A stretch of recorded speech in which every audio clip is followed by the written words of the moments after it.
520 гаруй мянган одоо тэтгэвэр өгч байна шүү дээ. Эдгээрт одоо нэмэгдэл нь 690 орчим тэрбум төгрөг болж ирж байгаа. За багш нарын нэмэгдэл маань 500 орчим тэрбум төгрөг болвол тэтгэвэрд 690 орчим мянган төгрөгийн нэмэгдэл орж ирж байна. За үүнтэй холбоотой за үүнээс цаашаа дахиад нэмэх бололцоо одоо ингээд өнөөдөр даваа гараг одоо ирэх баасан гарагт бол улсын төсөв эцэлэн батлагдах хэвээр 11 сарын 15-ны дотор за тэр хүртэлх хэлэлцүүлэгт дахиад нэмэх одоо төсвийн орон зай байгаа юу үгүй юу гэдгийг одоо төсвийн байн бороо төсвийн ажлын хэсэг за сангийн яамныхан маань ч гэсэн одоо байр суурьудаа илэрхийлж байгаа дахиад одоо мөнгө гаргах бол орон зай үнэхээр одоо байхгүй шүү. За багш нарын цалин нэмлээ, эмч нарын цалин 15% нэмлээ. Ахмадуудын тэтгэврийн 8.6 буюу 690 орчим тэрбум төгрөг нэмсэн. За үүнээс цааш боломж байхгүй гэдгийг сая бас бүлгийн урал дээр хэлцүүлж байна. Тийм учраас одоо энэ 5 дахь өдөр хүртэл бараг нэмэх одоо орон зай гарахгүй болов. Тэгээ 8.6% гэдэг маань одоо 23 онд баталсан тэтгэврийг тухайн одоо дараа жилийнхэн инфляцтай уялдуулж батална гэсэн хуулийнхаа хүрээнд 8.6% баталж байна. Дахиад нэмэх бололцоо байхгүй гэдгийг холбогдох хүмүүс хэлж байна. Тэгшүүгээр нэмж байгаа нь одоо их тэтгэвртэй хавьд. Энийг бол тэгшүүгээр нэмэх үү, их авж байгаа хүмүүс төр баг авж байгаа хүмүүс төр их нэмэх үү гэдэг бас маргаантай асуудал. За энийг одоо 8.6% гэдээ батлаад өгчих юм бол засгийн газар үүнийг тогтоолоор зохицуулах хэрэгтэй. За баг авж байгаа хүмүүс төр бид нар их нэмэх үү, их авж байгаа их тэтгэвэр авж байгаа хүмүүс төр баг нэмээд явах үү. Энэ бас их маргаантай сэдв. Тиймээс сэтгүүлчд маань та нар бас зөв талаас нь одоо ойлгуулахыг хичээгээрэй. Чи сайдын нэг хэлсэн үг чинь нэлээд асуудал дагуулдаг болтой юм байна шүү дээ.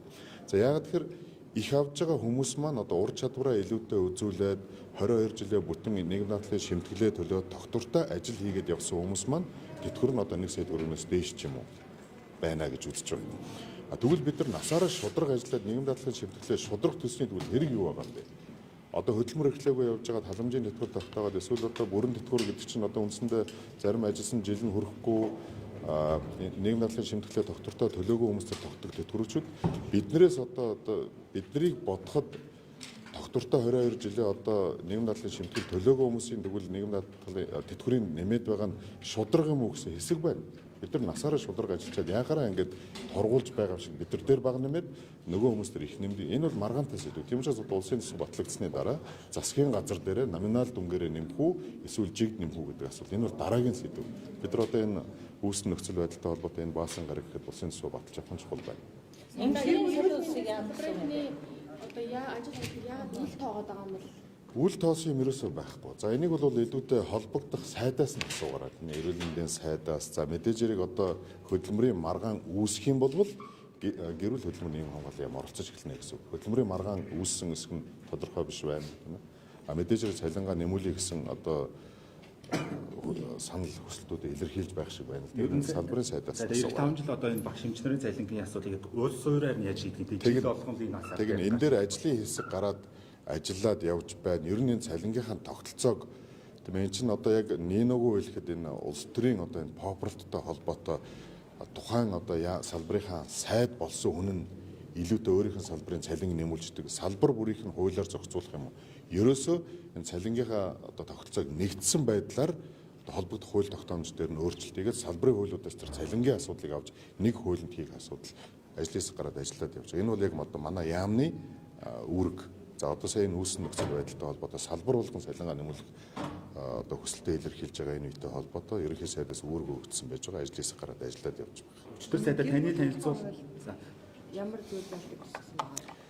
Гэрүүлийн хөгжлийн тухай хуулийг гэрүүл хөдөлмөрийн нийгэм хамгааллын яамнаас өргөн барьсан байж байгаа. Залуучууд маань одоо энэ хуулийг дэмжиж байгаад их баяртай байна. Ерөөсөө энэ Монгол улс маань яг одоо энэ Монгол улсын одоо гал голом тулсан энэ нийгмийн одоо их усруулсан гэрүүл рүүгээ яг юу хийх гэж байгаа юм бэ? Гэрүүл рүүгээ чиглэсэн гэрүүлийн сайн сайхныг дэмжиж яг юу хийх гэж байгаа юм бэ гэсэн асуултууд байдаг. За мэдээж хэрэг энэ хууль бол олон жилийн хугацаанд боловсруулагдаад явж байгаа. За одоо миний өмнө бол их хамгааллын сайд байсан.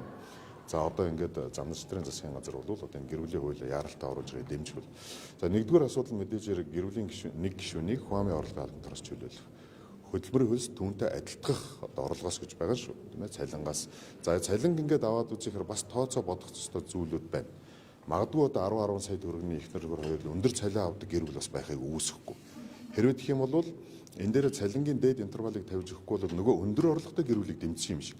Гэтэл манай засгийн газрын одоо сонирхол чиглэл болвол дундаж гэр бүл рүү илүүтэй чиглүүлэх. Тийм учраас бид нар цалингийн Монгол Улсын цалингийн дундаж хэмжээ 2.7 сая төгрөг гэж авч үзээд 2.7 сая эсвэл 3 сая хүртэл байх нь мэдээж хэрэг энэ бол хэлцүүлгийн явцад өөрчлөгдөх баг.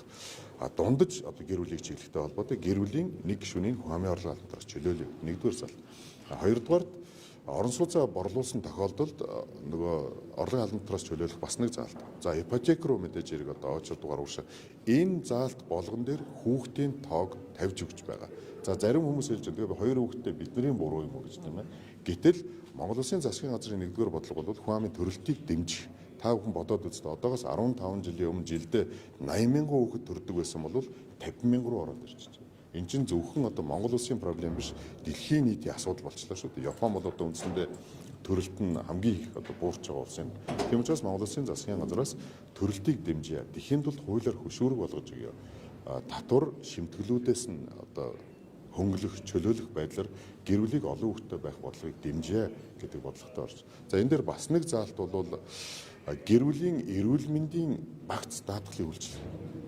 За нэг хүн одоо даатгалаа төлцсөн байхад түүгээрээ гэр бүлийн гишүүд нь очиод эрүүл мэндийн үйлчилгээг авч болдог.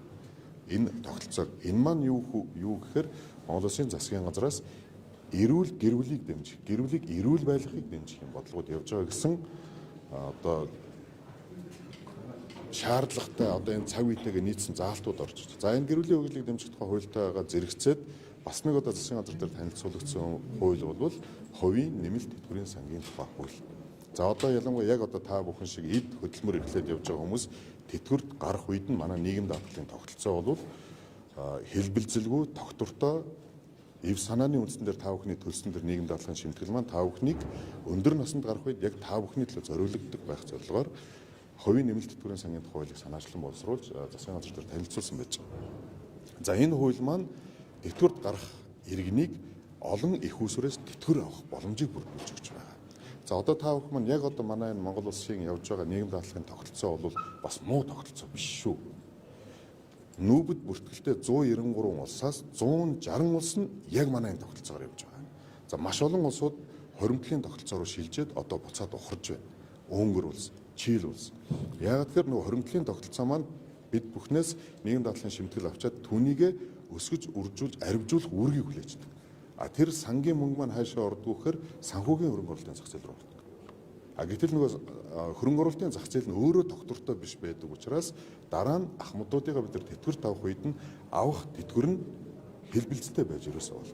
Энийг бол нийгэм хамгааллын яамнаас тавьж өгч байгаа. Яг нийгэм хамгааллын яамны үндсэн үүрэг функц бол ахмадуудынхаа нийгмийн баталгаатай хангахын үүргийг хүлээдэг байхгүй. Тийм учраас хоёр дахь хууль маань бол саяны хувийн нэмэлт тэтгэврийн сангийн тухай хууль. За хөдөлмөрийн аюулгүй байдалтай холбоотой энэ хөдөлмөрлөх орчин өөрчлөгдөж байгаатай холбоотой мэрэгжлээс шалтгаалх өвчний тоо жилээс жилд нэмэгдэж байна. Ялангуяа энэ уушгины тоосчлт гэдэг зүйл уурхаа дээр, барилга дээр тийм ээ маш олон тохиолдлууд бий болж байгаа. Хөдөлмөрийн аюулгүй байдлын хуулиа бид нар шинжилье. Хөдөлмөрийн аюулгүй байдлын стандартуудыг бид нар шинжилж өгье. Гэх зэрэг 6 хууль явж байгаа. За эхний 2 хуулиар biz хэлэлцүүлж байгаа. Одоо хамгийн гол нь 26 оны төсөвтөө энэ мөнгө суудаж өгсөн үү? За хоёрдугаар сая Монгол Ардын намын бүлэг хоёрдугаар асуудал дээр сал нэгдэх асуудал хэлцүүлж боллоо. Эцсийн санд хүрч чадахгүй. Яг санал ураагаад шийдлээ. Мэдээж хэрэг олонх нь бол одоо сая өнгөрсөн Баасан гаригийн их хурлын хуралдаан даргалагчаас өгсөн чиглэлийн хүрээнд одоо асуудлаа ярихаар боллоо. За энэ төсөв бол одоо яг вэ тэгэл янз бүрийн маргаан дагуулж байна шүү дээ. Энийг би одоо ганцаараа яриад ахын зохимжгүй одоо бүлгийн дарга мэдээллийг багт үнээс асуух. За баярлалаа.